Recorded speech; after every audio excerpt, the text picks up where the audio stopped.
Hi, இன்னைக்கு bachelors கிச்சனில் egg கறி எப்படி பண்ணுறதுன்னு பார்க்கலாம். இது ரொம்ப ஈஸியாக பண்ணிடலாம், ரொம்ப டேஸ்டியாகவும் இருக்கும். இதுக்கு வந்து ஃபஸ்ட்டு முட்டையை வேக வச்சு எடுத்துக்கணும். நான் ஒரு 3 முட்டை வேக வச்சு எடுத்திருக்கேன்.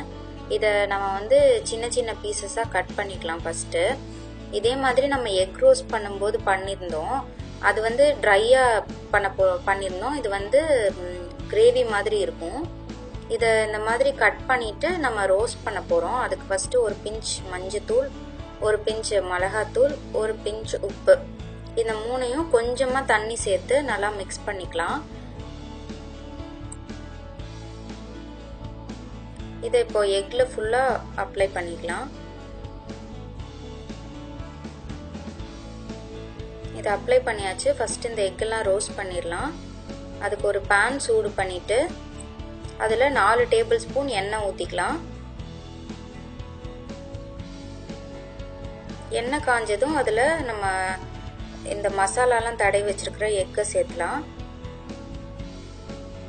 எக்கை வந்து 2 சைடும் நல்லா ரோஸ்ட் பண்ணிக்கணும். இப்போ ஒரு சைடு ரோஸ்ட் ஆகிடுச்சு, இன்னொரு சைடு திருப்பி விட்டுருக்கேன். இந்த சைடும் நல்லா ரோஸ்ட் ஆகட்டும். 2 பக்கம் ரோஸ்ட் ஆகிடுச்சு. இப்போ இதை வெளியே எடுத்துடலாம்.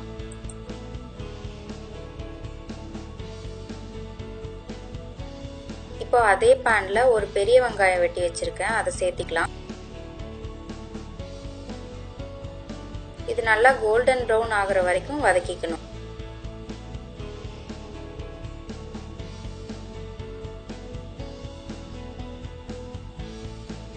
இப்போ இது கோல்டன் ப்ரௌன் ஆயிடுச்சு. இதோட நம்ம வந்து 2 பச்சை மிளகாய் சேர்த்திக்கலாம். 1 டேபிள் ஸ்பூன் இஞ்சி பூண்டு பேஸ்ட் இதோட சேர்த்திக்கலாம். இதோட பச்சை வாசனை போற அளவுக்கு இதை நல்லா வதக்கிக்கணும். இப்போ இதோட பச்சை வாசனை போயிடுச்சு. 1/4 டீஸ்பூன் மஞ்சத்தூள், 1 டீஸ்பூன் மிளகாத்தூள், 1 teaspoon garam masala, 1 table spoon மல்லித்தூள், இதை சேர்த்திட்டு இதை 1 நிமிஷம் நல்லா வதக்கிக்கலாம்.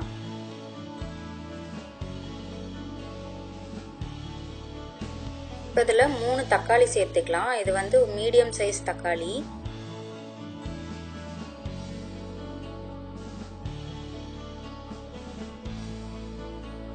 தேவையான அளவுக்கு உப்பு போட்டுட்டு இதை வந்து நல்லா பேஸ்ட் ஆகிற வரைக்கும் வதக்கிக்கலாம்.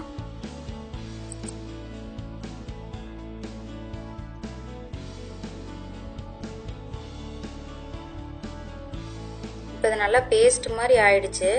இதில் வந்து 4-5 கருவேப்பிலை போட்டுக்கலாம்.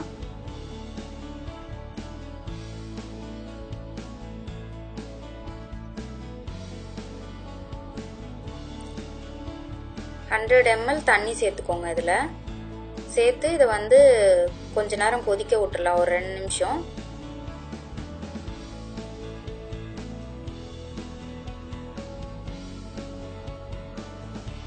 இப்போ இது நல்லா கொதிச்சு சுண்டி வந்துருச்சு.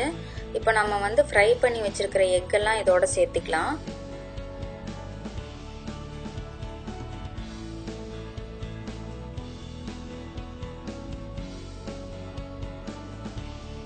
இதை அப்படியே மெதுவாக மிக்ஸ் பண்ணி விடுங்க, அது உடையாம. இது மிக்ஸ் பண்ணிட்டு இறக்கிக்கலாம்.